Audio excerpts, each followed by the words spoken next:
자, 오늘은 이제 주일날 구주강림에 대한 말씀인데, 이런 생각을 해보게 돼요. 여러분, 우리가 이제 요새 그 드라마라든가 아니면은 요새 뭐 미스터 트롯 어저께 목요일부터 하더라고요. 그래서 제가 그거 보느라고 늦게까지 재미있어가지고. 근데 그 뭐 무슨 성이 이상한 성이더라. 빈예빈이 누가 뭐라? 빈예빈이? 어이구 꼬마가 노래하는 게 할머니 밑에서 잘했다는데 할머니 밑에서 이제 이렇게 컸다는데 아주 굉장히 그 아이에서 이 속에서 나오는 감성이 보통 감성이 아니더라고. 이미자들이 무슨 노래인가 불렀는데 나 기억은 잘 나는데 근데 얼마나 슬펐던지 내 마음이 막 그냥 뭉클해져가지고 나도 모르는 눈물이 막 나더라고요. 근데 하여튼 자주간 여러분 우리가 어떠한 드라마나 어떤 뭐 가수가 되더라도 그렇고 그리고 또 운동선수가 되어서도 이렇게 캐스팅이 되게 되면은 아주 굉장히 기분이 좋잖아요. 그렇죠? 그러니까 여러분 오늘 우리가 이 캐스팅에 대한 얘기를 한번 했으면 좋을 것 같아요. 여러분들은 여러분의 삶 가운데에 어떠한 삶 속에 캐스팅이 되어 살아갑니까? 네? 여러분들도 사실은요. 여러분들 나름대로의 하나님께서 주어주신 그 주인공다운 여러분의 삶 속에서의 주인공으로 여러분을 캐스팅 시켜준 것을 믿으시기 바랍니다. 믿으십니까? 그래요. 맞아요. 예, 저도 이 하나님께서 또 이렇게 이 교회라고 하는 하나님의 공동체를 통하여 목사로서의 직분으로 캐스팅해 주셨어요. 그렇죠? 여러분은 교회에서 따지면은 뭐 권사로 또 안수집사로 또 집사로 성도로서 캐스팅한 거예요. 그렇죠? 그래서 여러분들의 선 자리에서 하나님께서는 이렇게 캐스팅을 해주신 겁니다. 여러분들을 주인공으로 삼으셔서 여러분의 삶 속에서 살아가야 할 그 일들을 주님께서 허락하신 점이 있습니다.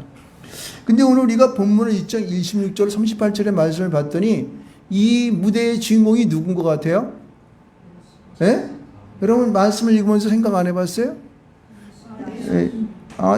물론 예수님은 원천적인 주인공이시고 여기 보게 되면 마리아라고 하는 사람이 등장하잖아요. 거의 보면은 이 마리아라고 하는 내용이 거의 그 마리아와 가브리엘, 천사 가브리엘과의 이야기가 계속 나오잖아요. 그러니까 오늘에 나오는 하나님께 주시는 이 현장 속에서 하나님께서는 마리아를 주인공으로 삼으셨어요. 여러분, 오늘의 주인공인 이 마리아가 하는 일이 뭘까요? 하나님의 아들이 이 땅 가운데 오는데 그를 자기의 아들로서 이 땅 가운데에서 낳는 그런 역할을 마리아가 삼으신 거예요. 할렐루야.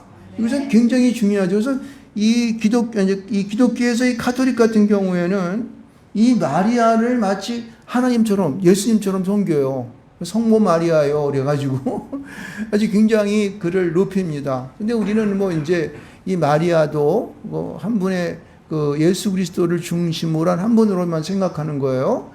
그래서 여러분 이 마리아는 정말 진짜 중요한 주인공으로 이 땅 가운데 태어났음을 믿으시기 바랍니다. 사실은 이 마리아가 무슨 근데 특별한 이 사람이었습니까? 공부를 많이 해가지고 학식이 높다거나 여기 보면은 얼굴 얘기는 안 나왔지만 얼굴이 예뻐가지고 주연 배우로 발탁한다거나 아니면은 돈이 많아서 그 사람이 많은 사람을 위하여 또 자기가 또 풍족하게 살고 영화로운 삶을 살았기 때문에 여기 등장하거나 그렇지 않은 거잖아요. 그렇죠? 그가 또 무슨 지식이 많아서 아주 그냥 그 많은 사람들에게 지식을 전하는 그런 사람이 아니고 철학자도 아니고 과학자도 아닌데 이 마리아라는 사람이 역사적인 중심에서 그렇죠? 예수라고 하는 그 자기 하나님의 아들이 이 땅 가운데 보내는 그 초점 속에 있었던 분이 바로 마리아예요. 그렇죠? 그래서 이분의 이 마리아로 하나님께서 이를 다시 말해 선택하셨던 그 원인이 무엇일까라는 생각을 한번 해보게 되었어요. 지난 밤에 제가 곰곰이 생각하면서 하나님은 왜 이 마리아라고 하는 이 여인이 보면 내가 시골을 아주 깡촌에 있는 그러한 이 처자인데 이 여인을 하나님께서는 오늘날에 온 인류를 구원하는 그 중심에다 두었을까라는 생각을 해보게 되었습니다. 할렐루야. 여러분, 이 마리아라고 하는 그 여인이 사실은 결혼한 이 남자가 누구라고 얘기하고 있습니까? 다윗의 자손 요셉이라는 사람 이런 게 있어요. 다윗의 자손 27절 말씀 보면은 다윗의 자손 요셉이라는 사람과 약혼한 처녀 이렇게 얘기하고 있어요. 그 사실은 이 다윗의 자손 요셉이라는 사람이 어디 살고 있어요? 갈릴리 나세 저기 보면 지금으로 얘기하면 지금 저 강원도 촌구석에 있는 저 영월이나 아니면은 우리 어머니가 옛날에 많이 사셨던 인제 뭐 그런 데 가서 그 아주 깡촌에 사는 그런 여인이죠. 정선 뭐 이런 데요. 아오라지 이런 데 있잖아요. 그런 사는 그런 데 사는 그런 여인이었었거든요. 이 남자도 마찬가지로. 그러니까 촌구석에 살던 그런 이들을 캐스팅해서 하나님께서 이 나라 온 인류를 구원하는 그 중심에다가 그를 갖다가 주연배로 세우신 거예요. 할렐루야. 네. 여러분, 그렇다면은 오늘을 살고 있는 나는 어떻습니까? 나는 그래도 대학도 다녔고, 뭐 고등학교도 졸업했고, 또 어떨 때 보기에는 그래도 내가 남부럽지 않게 살고 있고, 뭐 이런 자잖아요. 그렇죠? 그렇기 때문에 사실은 여기 있는 요셉이나 아니면 마리아보다는 우리 형편이 괜찮은 것 같아요. 그러니까 나도 캐스팅 될 수 있는 그런 자격이 있다 생각하시지 않습니까? 그렇습니다, 여러분. 여러분도 그렇습니다. 충분한 자격이 있다고 생각을 해요. 근데 보세요. 이 약혼한 처녀였던, 요셉과 약혼한 처녀였던 이 마리아가 이 캐스팅이 될 수 있는 주연 배우로 올라설 수 있었던 온 인류를 구원하는 그러한 이제 장의 주연 배우로 올라설 수 있었던 가장 중요한 핵심이 뭐냐면은 그는 언약된 자와 약혼했다는 거예요. 뭐예요? 언약된 백성, 언약된 자와 자인 요셉과 약혼하였던 것 때문에 그는 주연배로 들어선 것입니다. 할렐루야. 네. 이걸 믿으십니까? 네. 여러분요, 오늘 성경 말씀을 가만히 보게 되면요, 이 성경 말씀이 이미 예언되었던 구약 성경을 보게 되면은 역대하 7장 18절, 역대하 13장 5절, 역대하 27장 7절, 시편 89편 3절로 4절 말씀 이런 것들을 쭉 보게 되면은 하나님께서 아버지 다윗과 언약했다는 말이 계속적으로 흘러나오게 돼요. 근데 시편 오늘 우리가 봤던 89편 3절로 4절을 보면 이렇게 말합니다. 주께서 이르시되 내가 택한 자와 언약을 맺으며 내 종 다윗에게 맹세하기를 내가 내 자손을 영원히 경고히 하며 내 왕위를 대대히 세우리라 하셨나이다. 이런 말씀이 있어요.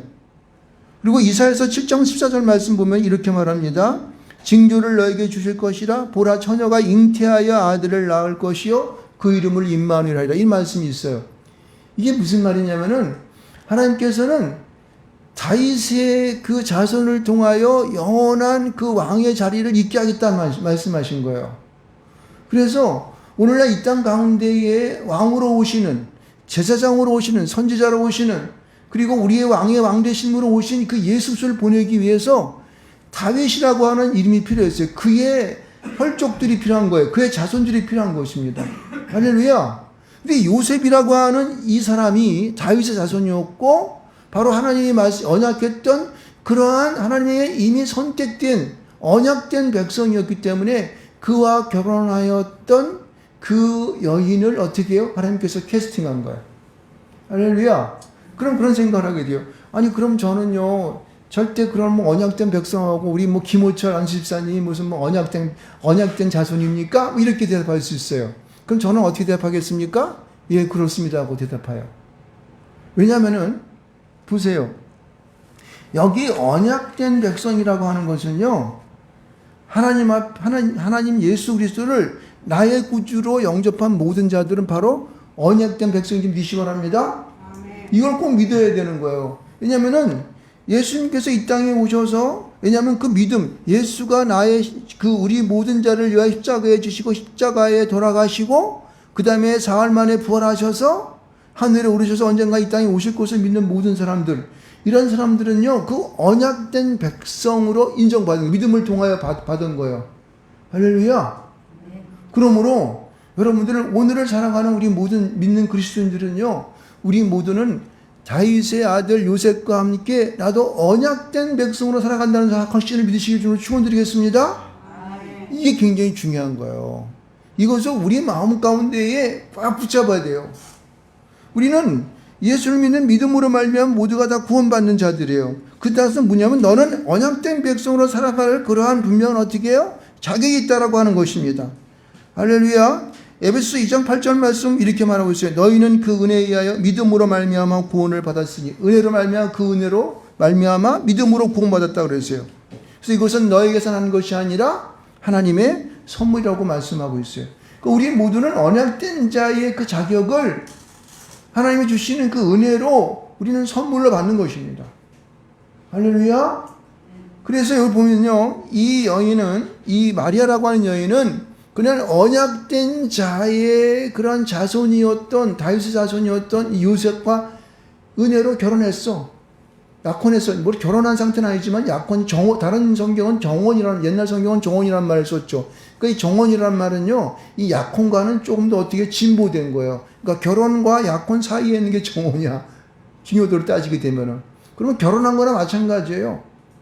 그러니까 이 약혼한 이 여인이 요셉과 약혼했기 때문에 하나님께서 그를 어떻게 해요? 그래, 너는 선택된 백성이다. 그래가지고 그에게 은혜를 베푼 거예요. 어떤 자로 은혜를 베풀어요? 하나님의 아들 예수 그리스도를 잉태할 수 있는 자격이 있는 주인공으로 삼으셨다는 하는 것입니다. 할렐루야. 이거를 은혜라 그래요. 그래서 이것을 선물로 주었다라고 말씀하는 거예요. 그래서 우리가 무엇을 함으로 얻은 것이 아니라 단전하게 믿는 믿음으로 말미암아 우리가 어떻게 해요? 구원받은 자의 삶을 살아가는 그런 우리가 된 것입니다. 할렐루야. 예. 그래서 우리는 이걸 분명히 알아야 돼요. 그래서 여기 보면은요, 30절 말씀 가운데도 보면 이렇게 말하고요. 이 마리아가 이 가브리 나타나니까 놀래가지고 이게 어찌 됨인가 이렇게 말하는 가운데 천사가 말합니다. 마리아여 무서워하지 말라. 내가 뭐라 그래요? 하나님께 은혜를 입었느니라. 바로 은혜를 입었다는 말이 거기서 그 말이에요. 네가 무엇을 해서 선택된 거니? 아니야. 그냥 하나님이 일방적으로 너에게 선택해버리신 거야. 요셉과 결혼했어? 그래. 그건 다윗의 자손인데 그럼 너는 하나님의 아들을 잉태할 수 있는 자격이 있어 라고 말한 거야. 그래서 하나님은 우리를 마리아와 똑같이 우리도 선택된 자, 언약 백성 가운데 우리를 갖다 어떻게 해요? 불러주신 거예요. 그래서 오늘 여기 에베소서 우리가 2장 8절의 말씀처럼 하나님의 선물을 받았다 이렇게 말하는 거예요. 있습니까? 그러니까 이것을 분명히 알아야 되는. 그래서 우리는 하나님의 언약된 백성으로 은혜를 받은 자이다라는 것입니다. 그래서 여기 보면은 이렇게 말하고 있죠. 32절 말씀 가운데 보면 이렇게 말합니다. 후반절 보게 되면은 주 하나님께서 그 조상 다윗의 왕위를 그에게 주시리니 33절 영원히 야곱의 집을 왕으로 다스릴 것이며 그 나라가 무궁하리라 이렇게 말한 거예요. 우리는 언약된 백성으로서 당당히 어깨를 펴고 나에게 주어져 있는 이 삶을 믿음으로 살아가면 되는 것입니다. 할렐루야. 놀라운 것이죠. 그래서 첫 번째 우리는 언약된 자로서 마리아를 선택했던 것은 하나님의 언약된 백성으로 결혼을 하고 인을 받은 자로서 하나님께 캐스팅된 것이다. 그렇죠? 이렇게 됩니다. 자, 그럼 두 번째는 뭘까? 여러분 34절의 말씀을 가만히 읽어보고 34절과 35절의 말씀을 가만히 보게 되면 이렇게 말하고 있습니다. 35절 중간절 말씀 이렇게 읽고 있어요. 성령이 내게 임하시고 지극히 높으신 이의 능력이 너를 덮으시리니. 중간절에 이렇게 얘기하고 있죠. 무슨 얘기냐면은 우리 모든 믿는 믿음으로 언약된 백성으로 나가는 자들은요, 성령의 능력을 덧입어야 돼요. 성령의 능력을 덧입은 사람들은 하나님께서 그를 선택하신다고, 하나님께서 그를 갖다 불러주신다고. 할렐루야. 아멘. 여러분 이게 굉장히 중요한 거예요. 사람들은 그래요. 성령을 우리가 내게 성령이 임하시고 성령을 덧입었다 그러는 거는 나는 성령이 전혀 덧입지 않은 것 같은데요. 그렇게 말하고 있어요. 근데 절대 그렇지 않습니다. 예수를 나의 구주로 영접하셨습니까? 여러분 세례 요한이 오기까지는 성령으로 세례를 받지 않지만은 회개 세례를 물 세례를 받지만은 그 후에 예수 그리스도 이 땅에 오셔서 우리에게 주는 세례는 뭐예요? 다 성령 세례라고 말하는 거예요. 예수를 나의 구주로 영접하신 분은 예수께서 이 땅 가운데 우리에게 주셨던 보혜사 성령이 우리 가운데 들어오시는 거예요. 그 여러분 속에 보면 다 여러분이 느끼지 못할지 모르겠지만 또 느끼는 분도 계시고, 성령의 은혜가 있을지 믿습니다. 성령의 능력이 여러분과 함께한지 믿습니다. 여러분 그런 거로 살아가는 거예요. 그러니까 예수를 믿는 모든 사람들은 내가 잘나서 내 힘으로 살아가는 것 같지만은 성령님께서 여러분의 삶들을 인도하시고 이끌어 주시고 할 수 있도록 허락하신 믿으시 바랍니다. 바로 그거예요. 이것을 우리가 알고 성령의 능력으로 날마다의 삶을 내가 그렇게 살아가야 되는 거예요. 세상 가운데 있는 사람들, 세상 가운데 되어진 모든 것들이 질 필요가 없는 거예요. 날마다 우리가 자학하면서 나는 주님께서 허락하셨던 성령의 능력으로 살아간다, 이런 자부심을 갖기를 주님을 축원드리겠습니다. 바로 이거예요. 이거 성령. 그럼 이런 생각을 하게 돼요. 그러면 성령이 그러면은 모든 사람이 있는데 그럼 이런 것들을 어떻게 자각할 수 있을까? 어떻게 그러면 성령이 충만한 말씀에 성령의 충만함을 그래라고 얘기하는데, 이것은 여기 오늘 본문에 보게 되면은요, 거룩하다는 말이 나오죠. 35절의 중반에 보게 되면 이렇게 말하고 있습니다. 이러므로 아실 바 거룩한 이는 하나님의 아들이라 일컬어지리라, 이렇게 말하잖아요. 그렇죠? 그러니까 거룩함 속에 있어야 돼. 다시 말해서 지금 엘리사벳이 아니라 지금 이 마리아가 요셉과 정혼을 했죠. 약혼을 했죠. 요셉과 약혼을 했는데 그가 34절에 뭐라고 했냐면은 나는 남자를 알지 못하니 어찌 이 일이 있으리까, 이렇게 자기가 남자를 알지 못했다고 하는 것은 뭐냐면은 이가 거룩함에 참여한 여인이었다는 거예요. 예전에는요, 굉장히 성적으로 문란한 시대였습니다. 근데 이 마리아는 남자를 알지, 다시 말해서 자기가 정절을 가지고 있는 깨끗한 여인이라는 것을 말하는 거예요. 다시 말해서 거룩함 가운데 있었기 때문에 그는 성령의 기름 부으심을 받는 여인이 될 수 있었던 거예요. 하나님께서 그를 보시고 저는 성령에 충만한 여인이구나 라고 하는 것을 알 수 있었던 것이죠. 할렐루야. 그러니까 여러분들은 날마다 우리의 삶 속에서 내가 하나님 앞에 보다 더 거룩함 가운데 나아가려고 하는 그러한 나의 어떻게 해요? 하나님을 향한 믿음이 있어야 되는 거예요. 그런 삶을 살도록 우리가 주 안에서 그렇게 기도하고, 그리고 나의 모든 삶 속에서 이루어진 모든 죄악들을 회개하며 주 앞에 열심으로 사는 그런 삶을 살아야 되는 거예요. 그러니까 이거를 분별하지 못하면 안 돼요. 그러니까 여러분 살아간 삶이 날마다 어떻게 거룩한 삶이 될 수 있겠습니까? 근데 하나님께서 우리에게 주신 좋은 것이 뭐냐면은 바로 회개야, 회개. 세례요한이 이 땅 가운데 오셔서 우리에게 회개의 세례를 전파했던 것은 뭐냐면은 너희들은 날마다 회개를 통하여 거룩함 가운데 나아가라, 물로 씻어서 깨끗하게 돼 라고 하는 것을 우리에게 제시해 준 거예요. 보여주신 거라고. 그래서 내가 세상 속에서 어떤 삶을 살지 간에 그 잘못됐던 것들, 죄를 깨닫게 되는 즉시는 어떻게 하나님 앞에 나가서 기도함으로, 회개함을 통하여 여러분 어떻게 해요? 거룩함으로 나아가야 된다는 뜻이에요. 할렐루야. 그렇게 되면 여러분 그러한 거룩함 속에 있게 되면 성령이 여러분 가운데 임재되어지는 거예요. 성령의 역사가 나타난다는 것입니다. 할렐루야. 그래서 저와 여러분들이 그러한 성령의 인침받은 성령의 충만한 자로 살아갈 때에 하나님께서는 캐스팅한다는 거예요. 마리아와 같은 그러한 주인공으로 여러분의 삶들을 인도하신다는 사실을 알 수가 있습니다. 여기 보면은요, 36절에 이걸 하나 예를 들었는데, 여기 보면은 성경이 이렇게 했어요. 누가 등장합니까? 보라, 내 친족 엘리사벳도 늙어서 아들을 배웠느니라. 본래 임신하지 못한다고 알려진 이가 이미 6달이 되었느니라. 이렇게 말하잖아요. 그렇죠? 근데 엘리사벳도 어때요? 그가 이 사가랴와 함께 이제 아들을 낳지 못하는 늙었었지만은 어떻게 돼요? 그가 임신을 하게 되어서 엘리사벳도 아기를 지금 배웠다, 이렇게 얘기를 하고 있습니다. 자, 이것은 이게 무슨 얘기냐면요, 이 30절 말씀 가운데 또 하나의 우리에게 이런 주인공으로 캐스팅하기 위한 이 말씀을 얘기해 주시는데, 이 말씀을 말하고 있습니다. 38절에 뭐라면 이렇게 말합니다. 마리아가 이르되 주의 여종이오니 말씀대로 내게 이루어지이다. 이 말씀이에요. 여러분, 이거 굉장히 중요한 말씀입니다. 사실은 오늘의 본문을 말씀대로 내게 이루어지이다 라고 하는 이 본문의 말씀을 여러분 주제로 설정했습니다. 이게 왜냐면요, 이게 다른 말로 얘기하면은 순종한다 이런 말이에요. 순종하는 자이다 라는 뜻이거든요. 다시 말해서 여러분 주인공으로 캐스팅 되기 위해서, 여러분 삶 가운데 우리가 살아가는 삶 속에서 주인공으로 캐스팅이 되기 위해서는 여러분 어떻게 합니까? 순종하는 삶을 살아야 되는 거예요. 아멘. 할렐루야. 아멘. 할 수 없는 모든 여건이 많이 우리에게 벌어지고 있어요. 이 엘리사벳도 보세요. 이미 나이가 많아가지고 아기를 낳을 수 없는 그런 입장인데 하나님께 이 천사 가브리엘이 사가랴와 엘리사벳에게 임해가지고 이렇게 말했습니다. 너희들에게 아기가 있을 것이다 이렇게 말했어요.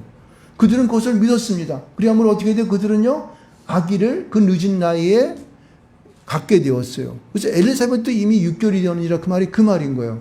그러니까 엘리사벳도 그 말씀에 순종함, 내가 아기가 있을 것이다라고 하는 그 말씀을 믿음으로 말미암아 어떻게 돼요? 그가 아들을 잉태하게 되었다라는 거예요. 그런데 지금 어떻게 해요? 마리아도 말씀대로 내 주의 여종이오니 내게 말씀대로 이루어지다라고 하는 이 말씀의 순종이 그에게 어떻게 해요? 주인공으로 하나님께서 캐스팅할 수 있는 그런 하나님의 놀라운 은혜가 된 것이죠. 여러분은 여러분이 살아가는 삶 속에서 많은 그러한 것들이 여러분 주변에 일어날 줄 믿습니다. 그거는 어찌 보면은요, 그 힘들고 어려운 그러한 이제 세상 속에 살아가는 괴로움과 슬픔 속에서 절대 내가 이것만은 양보할 수 없어. 이런 것들이 많잖아요. 그죠? 그거는 이제 부부간에도 있을 것이고 또 주변에 있는 많은 사람들과의 관계 속에도 그런 일이 벌어질 것이에요. 그러나 주님께서는 분명하게 말씀하고 있어요. 야, 네가 좀 더 사랑 한번 해봐. 네가 좀 손해봐. 그래, 네가 좀 양보하면은 좀 되지 않겠니? 이런 말씀들 여러 개 분명히 하실 것이에요. 아멘. 왜? 하나님께서는요, 우리에게 주어진 모든 공동체 속에서 우리 이웃과의 관계, 우리 가족과의 관계 속에서 이 세상은요, 사람들이 자기 것을 차지하려고 하는 욕심과 야욕이 넘쳐나는 세상이에요.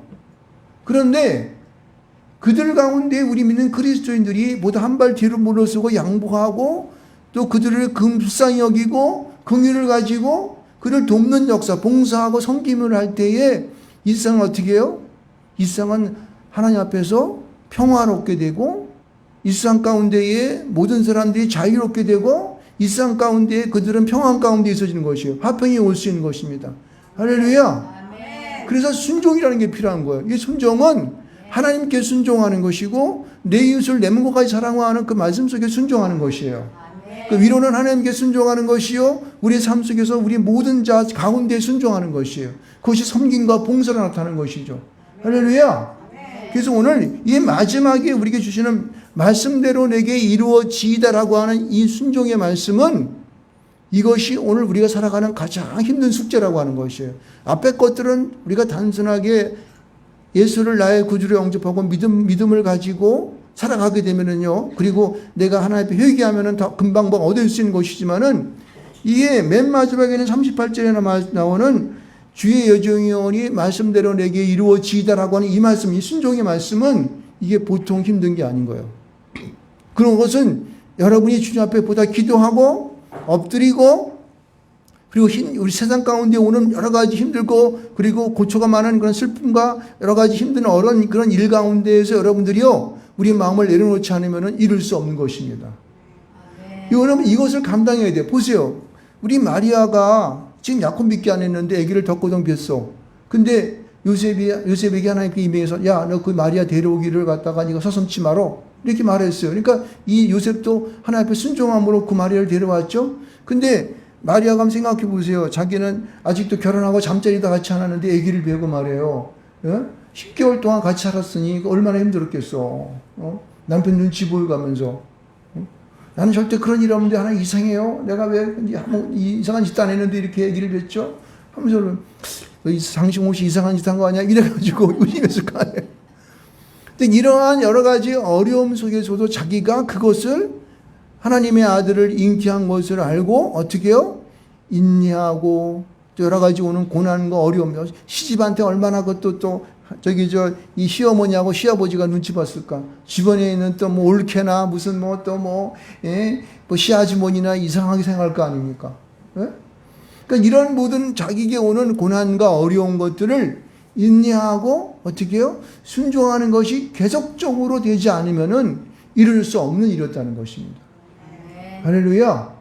그래서 여러분 이렇게 이제 이 마리아가 하나님의 아들 예수 그리스도 예수님을 잉태하면서 받는 여러 가지의 이러한 일들을 통해서 우리는요, 오늘날 내가 어떻게 주님 안에 살아갈 것인가를 발견할 수가 있어요. 마리아는 이러한 여러 가지의 조건, 언약된 자로서의, 그 다음에 성령 받은 자로서의, 그 다음에 순종하는 자로서의 이러한 여러 가지의 조건들을 하나님께서 딱 보시고 합당한 자로 딱 보시고 어떻게 해요? 그를 갖다가 그래, 네가 맞구나. 네가 비록 저 깡촌 사는 잘 배우지도 못하고 학식도 없고, 그리고 또 보면 제대로 무슨 살림도 할 것 같지 않지만은, 그러나 내가 너를 갖다 어떻게 해요? 주인공으로 캐스팅하겠다. 하나님 나라의 그 아들이 이 땅 가운데 오는 그 주인공으로 너를 내가 어떻게 캐스팅하겠다 한 거예요. 여러분, 오늘 주님께서 말씀하시는 거예요. 오늘 우리가 크리스마스 이브를 맞으면서 마리아가 캐스팅된 것처럼 오늘로 주님 나를 캐스팅해 주시옵소서. 내가 주께서 말씀하신 이 말씀대로 살아가겠나이다. 나를 주님께서 붙잡아 주셔서 이 땅에 살아가는 나날 동안 주님과 늘 동행하게 하여 주시옵소서. 마리아처럼 순종하는 자가 되게 하여 주시옵소서. 나에게 다가오는 여러 가지 어렵고 힘든 모든 그러한 두려움 가운데 있는 것도 내가 어떻게 잘 극복하며 내가 나아가겠나이다. 이렇게 고백할 수 있는 자가 되시길 바랍니다. 이것을 잘 감당할 수 있는 자가 하나님께서는 그를 주인공으로 캐스팅하시는 자격이 있는 자로 인정한다 사실을 믿으시기 바랍니다. 예, 그렇습니다. 그래서 여러분이 오늘 읽었었던 그러한 그 이제 구지강림에 대한 얘기를 읽어봤잖아요. 이 말씀이 이사야서의 62장과 64장에 있는 말씀인데, 우리가 하나님의 강림 가운데에 이 사람들이 떨었다 그러잖아요. 떨었다 그러잖아요. 그러니까 왜 뭐 두려움 가운데 떨은 거죠. 근데 여러분, 우리가 이 세상을 살아가면서 여러분들 얼마나 긴장하고 하나님이 내게 함께 하신다는 사실에 의해서 감격하며 살아갑니까? 여러분, 그것은 마리아가 가브리엘을 맞이하면서 네가 아들을 낳으리니 그 이름을 예수로 하라라고 말을 들었을 때에 그 떨림이 얼마나 두렵고 떨렸을까요? 여러분, 오늘을 살아가는 나는 과연 이 떨림과 흥분 속에 살아갑니까? 여러분, 오늘 예수님이 이 땅에 지금 오신다고 말씀을 드렸는데, 우리는 하나도 긴장함도 없어. 하나도 기쁜 마음이 없고, 아이고, 오늘도 크리스마스구나. 아이고, 또 내일은 또 또 나가서 또 일도 해야 되고, 뭐도 해야 되고, 공부도 해야 되고, 짜증스러운데, 그냥 푹 쉬다 가자. 이렇게 아무런 감각 없는 그런 하루가 아니길 바랍니다. 예수님이 이 땅에 오심에 대하여 여러분들 깊이 묵상을 한번 해보고, 여러분 마음 가운데 두려움과 떨림이 있기를 축원드리겠습니다. 크리스마스 이브만이라도. 네? 그렇죠? 그래서 여러분들이 그런 하나님의 언약된 백성으로서 또 그리고 성령 받은 자로서 순종하는 자로서 주인공의 삶을 살아가기를 주님으로 축원드리겠습니다. 그러게 돼요. 하나님 앞에서 우리가 정말 날마다 예배드릴 때마다 정말 긴장하고 정말 떨리는 마음 갖고 그렇게 예배드리면 참 좋을 것 같아요. 저는 사실은 이 목사가 된 게 얼마나 감사한지 모르겠어요. 왜냐하면은 저는 매일 주일마다 이 말씀 한 편을 준비하려면 사실 제가 굉장히 긴장하거든요. 여기 나오기 전까지 저는요, 내 머릿속에 이 말씀이 뱅뱅뱅 돌아가지고 이 말씀이 막 이게 말씀을 준비하잖아요? 준비하더라도 또 이게 다른 쪽으로 이게 막 이렇게 이런 식으로 말씀이 막 흘러나와요. 이렇게 막 고친다고 이렇게 고쳐가지고 막 여기다 메모해가지고 쓰잖아요. 그래서 제가 조금씩 늦게 나오는 게 바로 그거예요. 막 나오는데 이게 빨리 나가야겠고 이런 게 되는 거예요. 그러니까 이거는 하나님이 주시는 말씀의 흐름들이 내 안에 있어 나를 긴장시키는 거죠. 그래서 이 강단 쓸 때마다 두려움이 저한테 있어요. 떨림이 있다고. 내가 강단에 서서 내가 준비한 설교를 가지고 설교를 하지만은 하나님이 나에게 내 입술을 통해서 무슨 말씀을 또 하실까라고 하는 기대감도 있어요. 네. 있습니까? 네. 그렇습니다, 여러분. 그래서 저는 원고를 보고 읽지는 않잖아요. 그렇죠? 이거 뭐냐면은 주시는 말씀들의 그런 흐름들이 있기 때문에 그런 거예요. 준비를 해놓지만은 그런 하나님 말씀하심에 따라 하기 때문에 그렇습니다. 여러분도 똑같은 거예요. 여러분들 오늘은 같이 우리가 예배를 드리면서 하나님께서 나에게 무슨 말씀을 은혜로 주실까? 여기 지금 우리가 여러 명이 앉아 있지만은 여러분 각자마다 하나님 이 말씀을 주는 그 은혜가 틀릴 줄 믿습니다. 그렇죠? 흐름이 틀리고 그리고 또 말씀 포인트가 틀리고 내가 생각하는 게 틀리고 내가 이해하는 게 틀리고 그래가지고 각자의 받은 말씀에 그런 그릇이 있습니다. 그렇죠? 그래서 그걸 잘 여러분 가지셔서 여러분들의 삶이 보다도 하나님 앞에 풍요롭고 평안하고 기쁨과 즐거움이 있길 바랍니다. 그래서 오늘은 크리스마스 이브입니다. 그래서 여러분의 하루가 주님 안에서 두려움과 떨림 속에서 기쁨의 하루가 되기를 주님 여러분 축원드리겠습니다.